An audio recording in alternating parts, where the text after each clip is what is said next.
Καλώς ήρθατε στο Greek Audio Voice, εδώ που ο ήχος συναντά το audiobook στην ψηφιακή εποχή του. Το audiobook ανοίγει τις πόρτες της φαντασίας και της γνώσης. Ανακαλύψτε την δύναμη του ήχου με ένα κλικ. Μπείτε στη σελίδα μου www.greekaudiovoice.gr και πες αυτό που θέλεις στον κόσμο με τη φωνή μου. Διαμαντένια γοβάκια, μυθιστόρημα της Σωτηρίας Βασιλείου. Εκδόσεις στο βιβλίο Αφηγείται Ιωάννου Σοφία. Η Άνθη έφτασε στο σχολείο 5 λεπτά πριν χτυπήσει το κουδούνι, 7:40 ακριβώς. Λάτρευε τη δουλειά της, αλλά το καθημερινό ταξίδι από την Λευκοσία στη Λεμεσό την κούραζε. Ένιωθε ωστόσο πως το όποιο παραπάνω συνιστούσε ασύγνωστη αχαριστία. Η ίδια είχε διοριστεί αμέσως μετά την αποφοίτησή της το 2006, καθώς τότε ακριβώς είχε συνταξιοδοτηθεί μια μεγάλη φουρνιά δασκάλων. Αντίθετα, συνάδελφοί της που βγήκαν στην αγορά εργασίας 2 χρόνια αργότερα παρέμεναν και με βάση τις προβλέψεις θα παρέμεναν για πολλά χρόνια ακόμα άνεργοι ή περιστασιακοί αναπληρωτές. Ενώ γέμιζε τα μάτια και την ψυχή της με την ομορφιά και το μήνυμα της βασίλισσας αμυγδαλιάς του προαυλίου, ο ευγενικός συνάδελφος την καλημέριζε με ένα φλιτζάνι καφέ. «Ευχαριστώ, Φίλιππε». Ο πρώτος καφές είχε προσφερθεί 1 εβδομάδα πριν από τα Χριστούγεννα και πλέον συνιστούσε αναπόσπαστο μέρος της καθημερινής ιεροτελεστίας. Η Άνθη δεν ήταν σίγουρη αν το κουδούνι που ακολούθησε το κέρασμα συνιστούσε λύτρωση ή εμπόδιο. Σε κάθε περίπτωση σήμαινε πως έπρεπε να βρεθεί στην τάξη της. «Φουρκίζομαι όταν ακούω να αποκαλούν τους δασκάλους καλοπερασάκηδες κυβερνητικούς, δημοσίους υπαλλήλους. Μόνο όταν βρεθεί κάποιος ενώπιος των παιδιών μπορεί να αντιληφθεί την ευθύνη του δασκάλου. Στόχος μου είναι μέρα με τη μέρα να ανεβαίνουν και λίγο ψηλότερα, να δημιουργούν την άνοιξη για τις αμυγδαλιές», εξομολογήθηκε εκείνο το πρωί στον Φίλιππο, ενώ κατευθυνόταν εκείνος προς το τμήμα ΣΤ3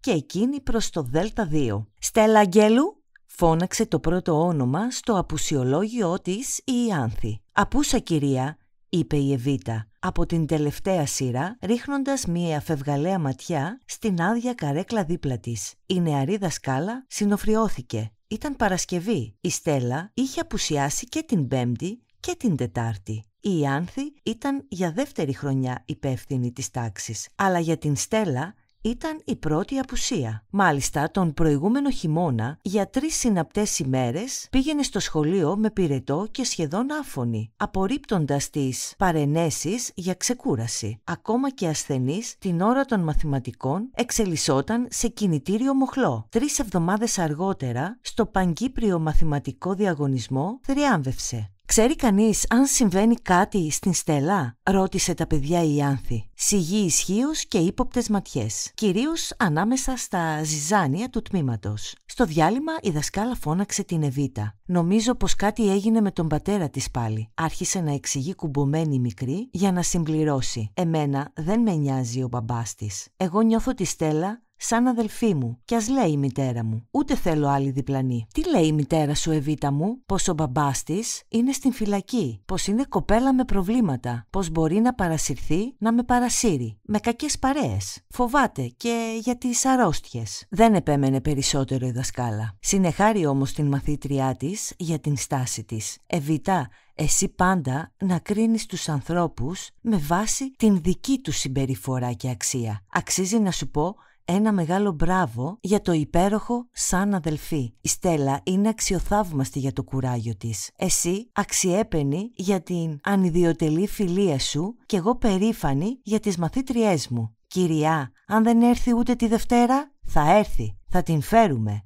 Έχε μου εμπιστοσύνη, Εβίτα». Μετά το τελευταίο κουδούνι της εβδομάδας, η Άνθη τηλεφώνησε στην μητέρα της Στέλλας. «Αλλό?» ακούστηκε η φωνή της κυρίας Άννας. Αμέσως η δασκάλα ρώτησε για την μαθήτριά της για να λάβει την εξήγηση. «Είναι κλεισμένη στην κάμαρή της. Θέλει να πάει στην Λευκοσία να δει τον μπαμπά της. Άκουσε στις ειδήσεις πως αυτοκτονούν στις φυλακές». «Εντάξει, κυρία Άννα, μπορώ να έρθω να την δω το απόγευμα. Θέλω να της μιλήσω. Θα είστε στο σπίτι, έτσι?» «Πού να πάμε, μάνα μου? Τώρα με την κρίση λιγόστεψαν τα σπίτια. Η καθεμιά καθαρίζει μόνη της. Έλα προς το Δίλη. Τώρα το μεσημέρι θα έρθει ο παπάς να μου κάνει αγιασμό». «Εντάξει, κυρία Άννα, θα είμαι εκεί κατά τις 6. είπε και αποφάσισε να περάσει τις ώρες που μεσολαβούσαν στην παραλία Λεμεσού, περπατώντας και διαβάζοντας. Αποχαιρέτησε την ανθισμένη αμυγδαλιά της με ένα ψιθυριστό «Πρόσεχε πριγκίπισσα» και αφού μπήκε στο μπλε αυτοκίνητό της, έλεγξε αν το βιβλίο που είχε ξεκινήσει το προηγούμενο βράδυ ήταν στο πίσω κάθισμα. «Πάμε φιλενάδα», ψιθύρισε στην μικρή Μπιζού, που περίμενε υπομονετικά την παρίσφρηση στο πρόγραμμα της ημέρας. Το θερμόμετρο επιβεβαίωνε την έλευση της άνοιξης, 25 βαθμούς. Ένας δανδύς βοριάς φρόντιζε για την διαρκή ανανέωση της ατμόσφαιρας με την διασπορά του αρώματος των πιο βιαστικών φυτών. Η θέα της θάλασσας που υπό την επίρρεια της άβρας και του ηλίου, λυκνίζοντας, τραφταλίζοντας, επιβεβαίωνε το καλλιτεχνικό μεγαλείο της φύσης. Έτσι κι αλλιώς η θάλασσα επέπνεε την Ιάνθη, τόσο κατά τις μέρες της γαλήνης της, όσο και κατά τις μέρες της φουρτούνας. Και αυτό διότι η κοπέλα με το όνομα Οκεανίδας και τα μάτια στο χρώμα του ωκεανού πίστευε βαθιά στον κύκλο των εποχών και της ζωής.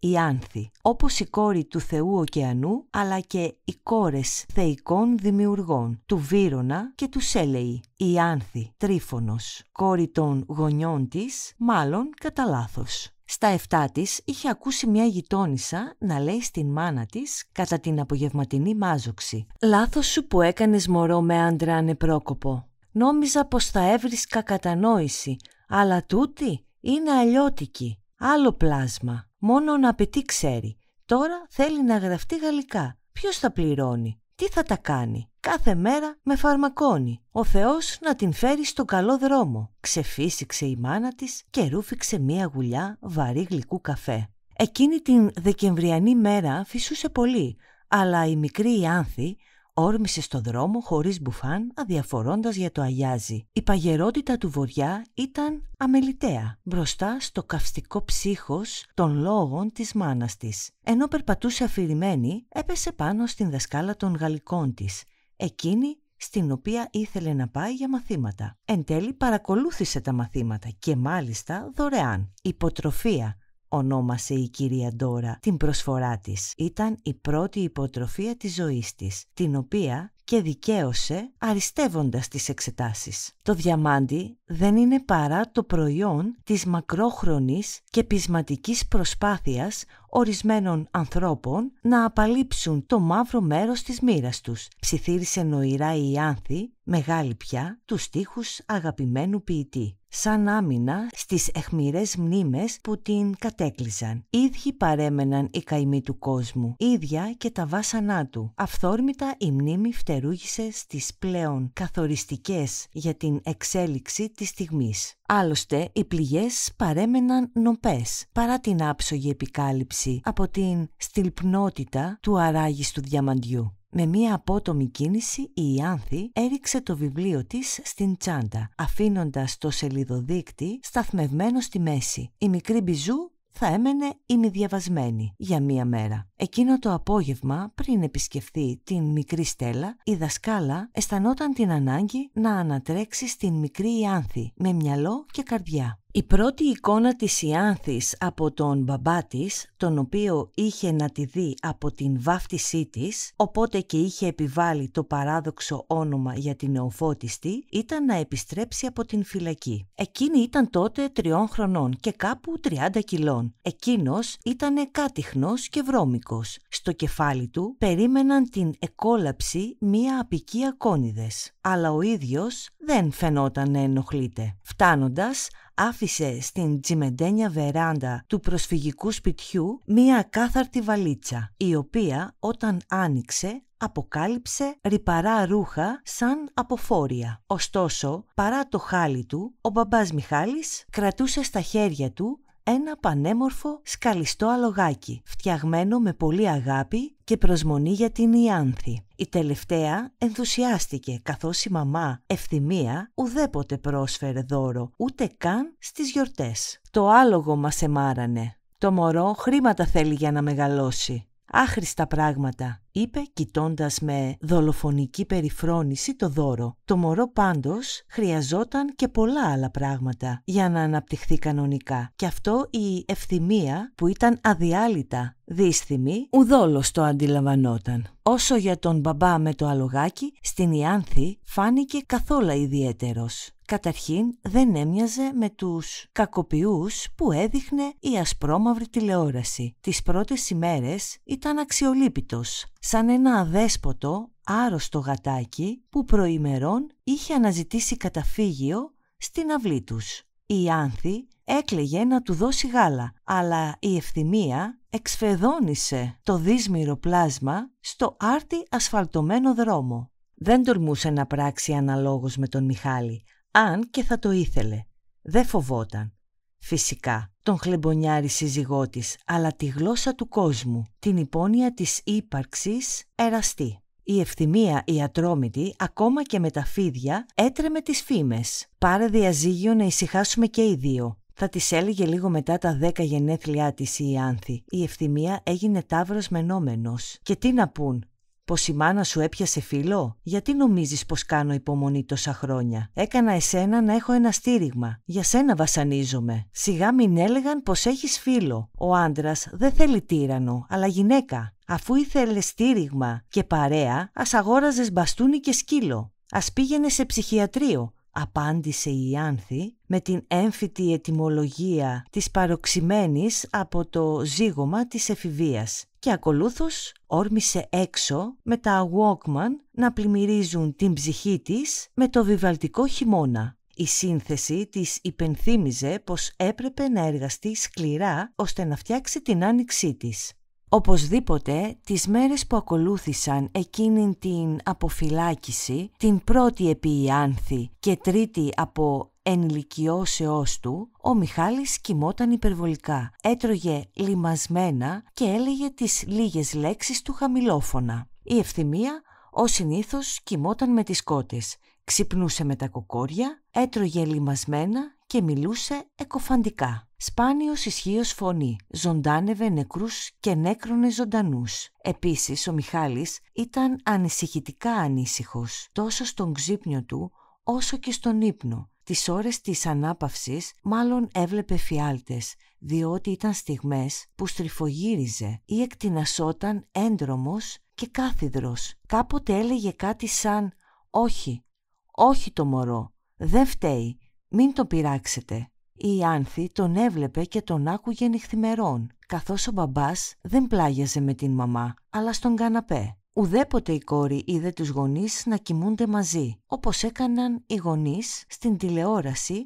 αλλά και οι γονείς των φιλενάδων της. Όταν στα 7 της έμαθε τον τρόπο έλευσης των παιδιών στον κόσμο, σχεδόν απόρρισε πως είχε επιτελεστεί η σύλληψή της. Πάντως τότε στα 3 της, ο αποφυλακιστής Μιχάλης, αφού συνήλθε κάπως, άρχισε να γυρεύει δουλειά ημέρας αλυσιτελώς. Η προϋπηρεσία στο κελί λειτουργούσε απογορευτικά για την πρόσληψη, ακόμα και στις υπηρεσίες καθαριότητας. Εν τέλει κατέληξε για άλλη μια φορά σε δουλειά νύχτας. Συνακόλουθα, πριν η Ιάνθη προλάβει να πάει στο σχολείο, ο Μιχάλης εισήχθη ξανά στην φυλακή. Είχε προλάβει όμως να κερδίσει την καρδιά της μονάκριβης κόρης του. Είχε προφτάσει να της χαρίσει την αίσθηση της αγκαλιάς και επίσης να της διδάξει ζωγραφική. Ήταν Μάης και η Ιάνθη είχε περάσει ένα ολόκληρο απόγευμα ζωγραφίζοντας την Άνοιξη ως πριγκίπισσα με τα χρωματιστά μολύβια που της είχε χαρίσει ο μπαμπάς στα 5 γενέθλιά της. Έφτιαξε 2 ζωγραφιές, μία για τον Μιχάλη και μία για την Ευθυμία. Ο Μιχάλης πήρε τη ζωγραφιά στα ντελικά τα χέρια του και αφού την κοίταξε εξεταστικά, είπε στην ζωγράφο «Η Άνοιξη είναι πολύ όμορφη, αλλά εσύ είσαι πιο όμορφη». Και αφού χάιδεψε τα μαλλιά της Άνοιξης, πήρε την προσωπογραφία και την τοποθέτησε σε ένα τετράδιο για να την προστατεύσει ως κάτι το πολύτιμο. Ύστερα σήκωσε με κόπο την Ιάνθη και την φίλησε λέγοντάς της στο αυτί πως πάντα θα ήταν η πριγκίπισσά του. Επίσης της αποκάλυψε πως επέμενε να την ονομάσουν Ιάνθη, διότι όταν ήταν μικρός λάτρευε τα μενεξεδένια κυκλάμινα του πενταδάχτυλου και μάλιστα τους μιλούσε. Όταν η πριγκίπισσα των κυκλάμινων πήγε στην κουζίνα για να ακούσει την κριτική της Ευθυμίας για την ζωγραφιά, βρήκε την Άνοιξη πλακωμένη από μία πιατέλα με λαδερό. Με συνοπτικές διαδικασίες το έργο είχε κριθεί και καταδικαστεί εις θάνατον. Η Ιάνθη δεν άρθρωσε λέξη. Άφησε μόνο μία δεαπεραστική τσιριξιά και κλειδώθηκε στο δωμάτιό της. Ενώ οι γονείς της γευμάτιζαν από το σκεύος του εγκλήματος, άκουσε τη μαμά της να λέει στον μπαμπά πως η μικρή του είχε μοιάσει στην τεμπελιά. Τον Αύγουστο που προηγήθηκε της πρώτης δημοτικού, ο Μιχάλης συνελήφθη για συνεργεία σε εμπρισμό. Δηλαδή ο Μιχάλης οδηγούσε το αυτοκίνητο των δραστών συναδέλφων του στην νυχτερινή εργασία. Ο ίδιος δεν θα μπορούσε να κάνει κάτι άλλο. Παιδιόθεν έτρεμε τη φωτιά, καθώς ο δικός του πατέρας όταν μεθούσε απειλούσε να τον κάψει ζωντανό. Μία φορά μάλιστα τον είχε περιλούσει με πετρέλαιο. Ήταν και αυτός ο φόβος ένας λόγος που η Ευθυμία αποκαλούσε τον λοποδίτη που της φόρτωσαν σαλεμένο. Η νέα σύλληψη του Μιχάλη συνέλαβε αποφασιστικά στην έναρξη της σχολικής ζωής της Ιάνθης με μεταχειρισμένη τσάντα, χάρισμα κάποιας κυρίας της Φιλοπτώχου. Κι όμως ούτε η απεχθής τσάντα μείωσε την χαρά της νέας αρχής, ούτε και η μοναχική πρώτη άφιξη στο σχολείο. Διότι η Ιάνθη έβλεπε το δημοτικό σχολείο ως καταφύγιο, ως χώρο όπου θα μπορούσε να καλλιεργήσει την αγάπη της και την γνώση και κυρίως για τις λέξεις. Άλλωστε, πριν ακόμα πάει στο δημοτικό, είχε ήδη αναγνώσει δεκάδες εικονογραφημένα βιβλία μυθολογίας και λογοτεχνίας. Είχε κατακτήσει πάνω από 100 αριθμούς και γνώριζε ψηφίδες ιστορίας. Υπεύθυνοι για τις ιστορικές της γνώσεις ήταν ο κύριος Παύλος και η κυρία Νίκη, στους οποίους έμενε όποτε η μαμά δούλευε μέχρι αργά στα θερμοκήπια ή στα σπίτια. Χωρίς εκείνο το ζευγάρι, πιθανότατα η Ιάνθη θα είχε καταλήξει σε κάποιο ίδρυμα. Παππού και γιαγιά τους αποκαλούσε και εκείνοι την έλεγαν εγγόνοι τους και τις αφηγούνταν ιστορίες από τον αγώνα της Εθνικής Οργάνωσης Κυπρίων Αγωνιστών. Εκείνες οι διηγήσεις επέπνεαν την Ιάνθη για τον δικό της αγώνα, καθώς πιστοποιούσαν την δύναμη της θέλησης. Παρομοίως την ενέπνεε και ο κύριος Κωνσταντίνος, ο μεσήλικας υποδιευθυντής, ο οποίος αφού συνειδητοποίησε την έφεσή της στην μάθηση, φρόντιζε να εμπλουτίζει συνεχώς την σχολική βιβλιοθήκη. Καθώς πλησίαζαν τα Χριστούγεννα της πρώτης δημοτικού, η κυρία Θάλια άρχισε να ρωτά τα παιδιά για τον τόπο καταγωγής των γονιών και των παππούδων τους. Όταν η Ιάνθη έδειξε τα χωριά του Μιχάλη και της Ευθυμίας στο χάρτη, ένας μπόμπυρας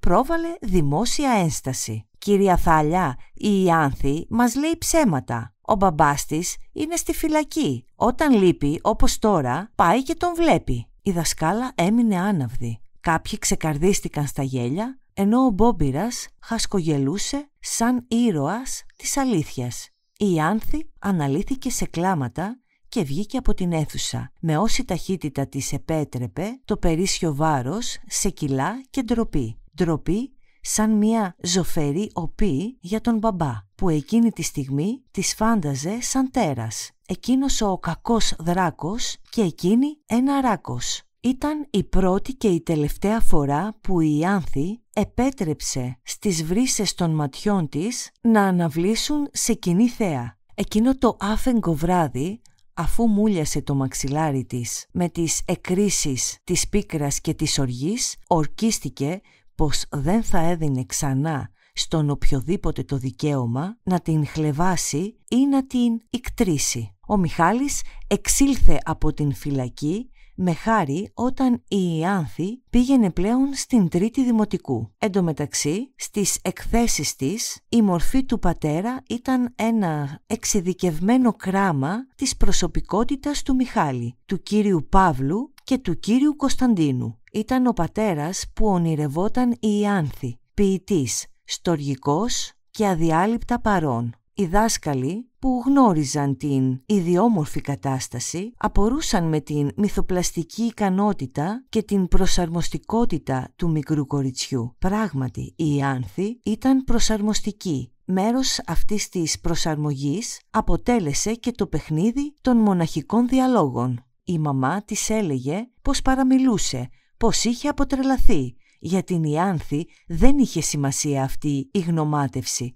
Σημασία είχε η κριτική του κύριου Κωνσταντίνου, που επέμενε πως η Ιάνθη θα γινόταν συγγραφέας. Την ίδια βεβαιότητα εξέφρασε και ο πατέρας της, αφού ένα απόγευμα διάβαζε όσες εκθέσεις είχε γράψει η κόρη του κατά την απουσία του. «Συγγνώμη κούκλα μου, δεν είμαι καλός πατέρας. Εσύ αξίζεις τον καλύτερο πατέρα του κόσμου», απολογήθηκε ενώ κατευθυνόταν προς το πάρκο. «Σιγά μη ζητήσω συγγνώμη», έλεγε η μάνα της, όποτε η Ιάνθη της τόνιζε πως η άποψή της είχε αποδειχθεί εσφαλμένη. Για την ευθυμία, τα δικαιώματα του παιδιού ήταν περιορισμένα, ενώ ο τρόπος διαπαιδαγώγησης συμπυκνώνονταν στην Αγία Ράβδο και το κατσάδιασμα, που ενίοτε εξελισσόταν σε βρυσίδι εξοπλισμένο με εκφράσεις απείρου άλγους και άγους. Όσο για τα μπλε τετράδια του «σκέφτομαι και γράφω», η μαμά ουδέποτε καταδέχτηκε να τα ανοίξει. «Μείνε πάντα μαζί μου», παρακάλεσε η Ιάνθη τον μπαμπά, ως απάντηση στην απολογία του. Δεν της αποκρίθηκε. Περιορίστηκε να της χαρίσει ένα από τα πιο όμορφα απογεύματα της ζωής της. «Τι δώρο θέλεις από τον μπαμπά, πριγκίπισσά μου?» την ρώτησε ενώ επέστρεφε στο σπίτι μετά από 2ωρο παιχνίδι και παγωτό. «Μία τηλεόραση έγχρωμη», είπε αυθόρμητα η κοπελίτσα. Δεν την ήθελε για τα σύριαλ, αλλά για να παρακολουθεί τους αγώνες στίβου και τα ντοκιμαντέρ, διότι όσο μεγάλωνε τόσο παθιαζόταν με τους αγώνες, τόσο φούντωνε η διάθεση να γνωρίσει κόσμους άλλους από τον άκοσμο δικό της. Προς εκπλήρωση του πριγκιπικού αιτήματος, κάπου 6 μήνες μετά την άδοξη άφιξη του Μιχάλη, αφήχθη ενδόξως στο σπίτι μία γυαλιστερή γερμανική τηλεόραση, 27 ιντσών και φυσικά έγχρωμη. Προϊόν τελευταίας τεχνολογίας, εξηγούσε με ύφος η δήμονος η Ευθυμία στις γειτόνισσες, που συνέρεαν για να παρακολουθήσουν την τόλμη και γοητεία και την λάμψη σε οθόνη πολυτελείας, και όσο η ιδιοκτήτρια έβλεπε τη ζήλια στα μάτια τους, τόσο φούσκωνε σαν Γάλλος. Μάλιστα στόλισε την τηλεόραση με την πιο περίτεχνη σταυροβελονιά της πρίκας της και την ξεσκόνιζε πρωί και βράδυ, αφού η Ιάνθη έφτασε να ζηλεύει την πρωτοφανή περιποίηση. Μάλιστα, ήταν τόση η αγαλίαση της Ευθυμίας που για κάποιες εβδομάδες φώναζε τον σύζυγο με το όνομά του, αποθηκεύοντας στην κατάψυξη τα κοσμικά υποκατάστατα. Εν τέλει, Μιχάλης και τηλεόραση εκπαραθυρώθηκαν αντάμα από το σπίτι κάπου 7 μήνες αργότερα, λίγο μετά την γέννηση του Χριστού και λίγο πριν την εκπνοή του έτους. Ο Μιχάλης έκλεινε μισό αιώνα ζωής και η Ιάνθη είχε επιστρατεύσει όλη της την τέχνη για να του φιλοτεχνήσει το δώρο του. Ένα χριστουγεννιάτικο ψηφιδωτό με ένα τσούρμα αγγελάκια, άλλα με στραβές φτερούγες, άλλα στραβοβούτσουνα, άλλα παχουλά, άλλα ξερακιανά. Μάλιστα, ένα από αυτά που μάλλον συνιστούσε διασταύρωση αγγέλου και οσιομάρτυρα έφερε βέλος που παρέπεμπε στην επιγραφή Μιχαήλ. «Έτσι είναι ο Αρχάγγελος, κόρη. Ο Αρχάγγελος πρέπει να είναι λαμπερός, να κρατά», διαμαρτυρήθηκε η Ευθυμία. «Αυτός είναι ο μπαμπάς μου. Τον Αρχάγγελο δεν τον είδα καμιά φορά», άρχισε να εξηγεί η Άνθη, ενώ η μάνα σταυροκοπιόταν και προκαλούσε για την σωτηρία της βλάσφημης. Εκείνο το χειροτέχνημα ουδέποτε παραδόθηκε. ενώ η Ιάνθη διάνθιζε με καρδούλες και ουρίτσες την ποιητική ευχή. Χτύπησε το κουδούνι. Δεν ήτανε ο Άγιος Βασίλης, αλλά 2 αστυνομικοί με ένταλμα σύλληψης του Μιχάλη αναχειρός. Οι ένστολοι εξερεύνησαν το σπίτι. Ανακάτεψαν ακόμα και το δωμάτιο της Ιάνθης. Η έγχρωμη τηλεόραση χαρακτηρίστηκε προϊόν κλοπής και σύρθηκε στο περιπολικό, μαζί με τον κάτοχρο πατέρα. Ουδής σκέφτηκε να απομακρύνει το κορίτσι από το χώρο κατά την εξερεύνηση και την σύλληψη. Και ο Νοεσός έμεινε να κοιτά την σκηνή σαν στήλη άλατος, με τις φτερούγες σταυρωμένες. Λίγο παραπέρα κοίτονταν τσαλαπατημένη και ξεφτισμένη η σταυροβελονιά της Ευθυμίας. Μόλις έφυγε το τρίο, η Ιάνθη τσαλάκωσε το τέχνημά της και το αποχώρησε στα σκουπίδια, προσφέροντάς του ως χλόι το τερψιλαρίγκιο δείπνο της. Ο Μιχάλης δεν ήταν πια ο άγγελός της. Ήταν το κάθαρμα της Ευθυμίας, ο ληστής του ψαρομάλι αστυνόμου. Την διάδοση της σύλληψης ακολούθησε την επόμενη η επέλαση της ομίγυρης για την σφαγή του Γάλλου. Είπα κι εγώ που απορούσα πού βρήκε τόσα λεφτά ο Μιχάλης. Κούνησε την πλατινέ κεφαλή και γούρλωσε τα μάτια της η Κατερίνα. Το κάθαρμα. Νόμιζα πως άλλαξε. Μια ζωή να μας ρεζιλεύει. Τα κοσμικά υποκατάστατα της Ευθυμίας βγήκαν από την κατάψυξη σκληρότερα και αιχμηρότερα από ποτέ. Στην θέση της τηλεόρασης του Μιχάλη τοποθετήθηκε η παλιά μαυρόασπρη. Αποκλειστικός θεατής της ήταν πια η Ευθυμία, καθώς η Ιάνθη προσιλώθηκε στην οθόνη του υπολογιστή, του ανεκτήμητου πρωτοχρονιάτικου δώρου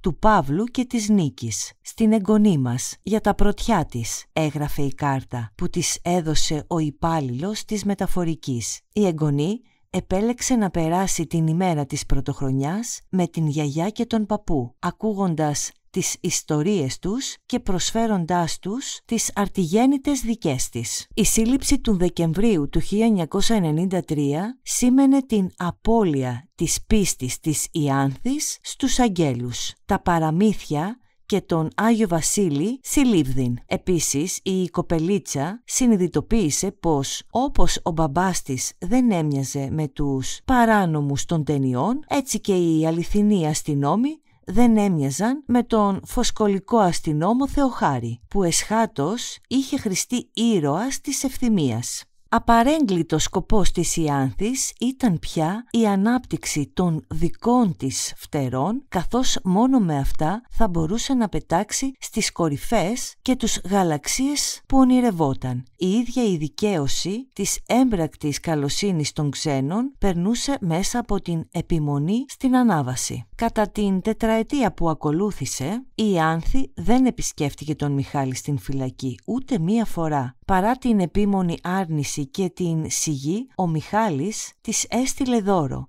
τον Απρίλιο του 1996 ένα ξυλόγλυπτο κάστρο με μενεξεδιά κυκλάμινα στις πύλες και με την σημείωση «Ρίγαινα του κάστρου η ωραία Ιάνθη μου». Η Ιάνθη τοποθέτησε το κάστρο δίπλα στο κρεβάτι της. Ο Μιχάλης είχε στείλει το δώρο με τον κύριο Άντι, τον μπαμπά της Μελίνας. Ο τελευταίος οδοντίατρος άνθρωπος είχε μείνει στην φυλακή επιδημήνου εξαιτίας χρεών που συσσωρεύθηκαν από το κουμάρι που εκτιλισσόταν λαθρά στο πίσω μέρος ενός πολυχώρου απέναντι από το σπίτι της Ιάνθη. Πολλοί άντρες έπαιζαν. Το αν έχαναν ή όχι, η Ιάνθη το αντιλαμβανόταν με ποικίλους τρόπους. Όταν, για παράδειγμα, έβλεπε την Μελίνα με λωρίδες στους μυρούς, καθώς άλλαζαν ρούχα για τη γυμναστική, καταλάβαινε πως ο κύριος Άντης είχε χάσει το προηγούμενο βράδυ. Μυστήριο πράγμα,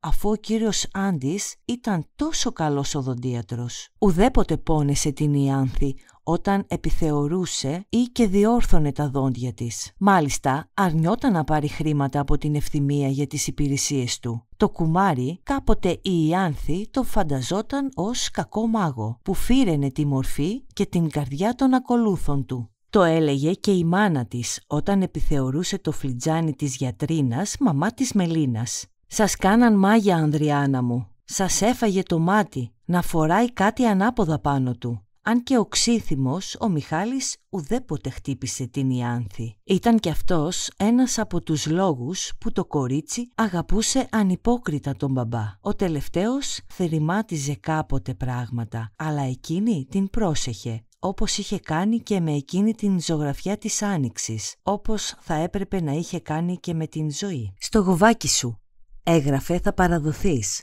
Μπαλαρίνα, έχει νυχτώσει. Η αγάπη μας δεν ζει».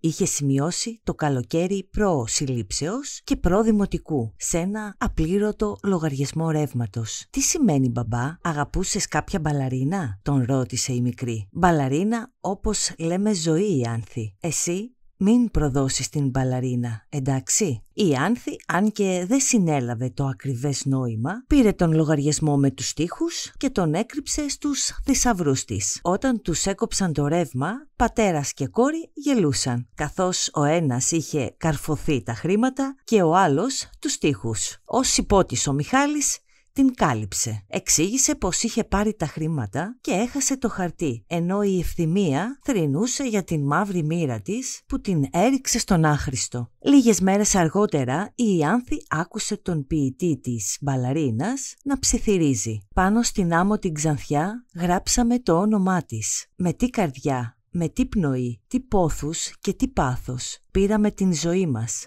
Λάθος». Σε εκείνο το σημείο επενέβη η Ιάνθη. «Δηλαδή έγραψες το όνομα της μπαλαρίνας μας, μπαμπά. Είναι δικό σου το ποίημα». Ο Μιχάλης την αγκάλιασε. «Το ποίημα είναι του Σεφέρη. Εσύ να θυμάσαι κυρίως τον τελευταίο στίχο. Και αλλάξαμε ζωή. Για τον ίδιο το Μιχάλη η αλλαγή ζωής ήταν μάλλον αδύνατη παρά την εξακρίβωση του σφάλματος. Αφού κατανοούσε την αξία μου, γιατί δεν έκανε τα πάντα ώστε να μείνει πλάι μου? Να με μάθει να σκαλίζω ξύλινα αλογάκια για να καλπάζω πέρα, ξύλινα κάστρα για να είμαι βασίλισσα?» ρώτησε τον εαυτό της η Ιάνθη. «Τα βράδια των τυφλώνουν» ήταν η πρώτη απάντηση που έδωσε στα 9 της χρόνια. Όσο μεγάλωνε, τόσο συνειδητοποιούσε πως το εντός-εκτός εξελισσόταν σε αναπόδραστο τρόπο ζωής ή μάλλον του ομοιώματός της. Κάθε εγκλισμός επιδίνωνε την κατάσταση. Κάθε προσθήκη στο ποινικό μητρό και ένα βαγόνι σειρμό του δισειρμού. Δισειρμός τόσο για τον κατάδικο όσο και για τους περί αυτών. Όταν η Ιάνθη ήταν πρώτη γυμνασίου,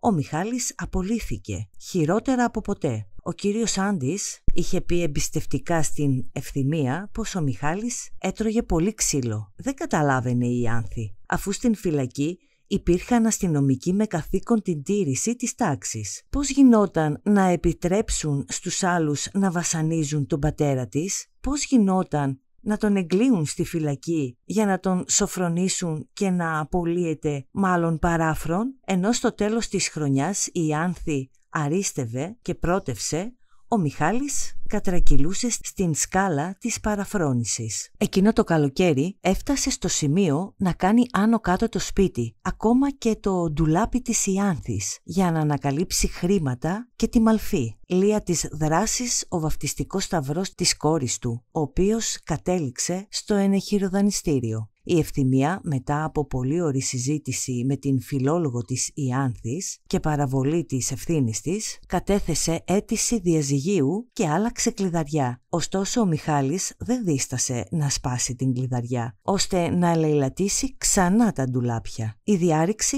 αποτέλεσε πόλο έλξης των γειτονισσών που μαζόχτηκαν για να εκφράσουν την συμπάθειά τους. Τα σκούρατα γεράκια της εκκλησίας σταυροκοπιούνταν και διέονταν για τον φωτισμό του απολολότος προβάτου. «Καημένη Γιαννούα μου, άντε να μεγαλώσεις, να πιάσεις καμιά δουλειά, να ξεκουραστεί η μάνα σου», ήκτηρε και πρόσταξε η γυναίκα του ιεροκήρυκα. «Η Άνθη με λένε», ούρλιαξε ευθρασός η αριστούχος, πιο πολύ για την κόντρα. Πλέον είχε μάθει να συμπεριφέρεται ως δεσποινίδα, σύμφωνα με το savoir-vivre, αλλά σε κάτι τέτοιες περιπτώσεις προτάνευε το vouloir-vivre. Ο Μιχάλης δεν άργησε να συρθεί ξανά σιδηροδέσμιο στα σίδερα, με την κατηγορία της συμμετοχής σε ληστεία και απόπειρας ανθρωποκτονίας. Ο έσχατος εγκλισμός δεν προκάλεσε στην Ιάνθη ιδιαίτερα συναισθήματα, όπως δεν την προκάλεσε και η έκδοση του διαζυγίου των γονιών της, λόγω ισχυρού κλονισμού της εγκάμου σχέσεως. Η αναφορά δε στην έγκαμο σχέση μάλλον την έφερε θυμηδία. Η κοπέλα είχε ήδη διανύσει σεβαστή απόσταση στην δύσβαστη ατραπό, που συνειδητά είχε επιλέξει στα 7 της. Στο γυμνάσιο και κυρίως στο λύκειο, τα βραβεία διαδέχονταν το ένα το άλλο. Στην τρίτη γυμνασίου, η Ιάνθη ορίστηκε σημεοφόρος,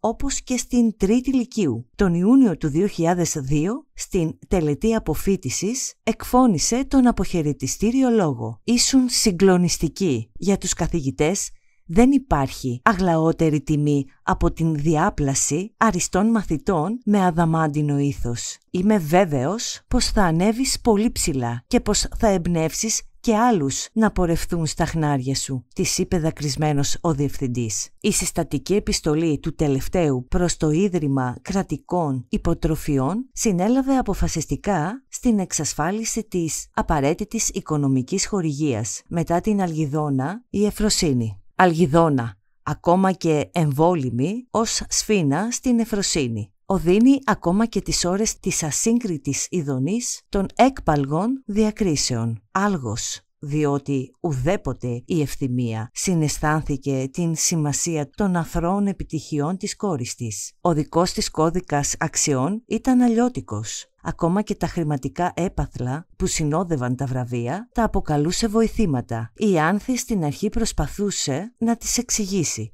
Ύστερα τα παράτησε. Για την ευθυμία το φως της Ιάνθης ήταν ακατανόητο. Άλλοτε το έβρισκε εκτυφλωτικό και άλλοτε μουντό, καθώς τα μυοπικά μάτια της δεν ήταν συνηθισμένα στην διαχείρισή του. Δεν βοηθούσαν και οι συναναστροφές της. Στην πραγματικότητα απέφευγε συναναστροφές με άτομα που μιλούσαν γλώσσα όμοια με της κόρης της. Κατά την καφεποσία και την καφεμαντία έπαιρνε ύφος οσιομάρτυρα και απορριφθούσε τα πάθη της, κλείνοντας με την οδυνηρή διαπίστωση της αχαριστία της κόρης. Οι γειτόνισσες κουνούσαν το κεφάλι ως ένδειξη συμπαράστασης, ενώ η ανάγνωση του φλιτζανιού άλλοτε έχινε βάλσαμο και άλλοτε βιτριόλι στις πληγές. Αγαπητοί φίλοι του Greek Audio Voice, τα διαμαντένια γοβάκια επανέρχονται την επόμενη εβδομάδα με το δεύτερο μέρος. Μην το χάσεις!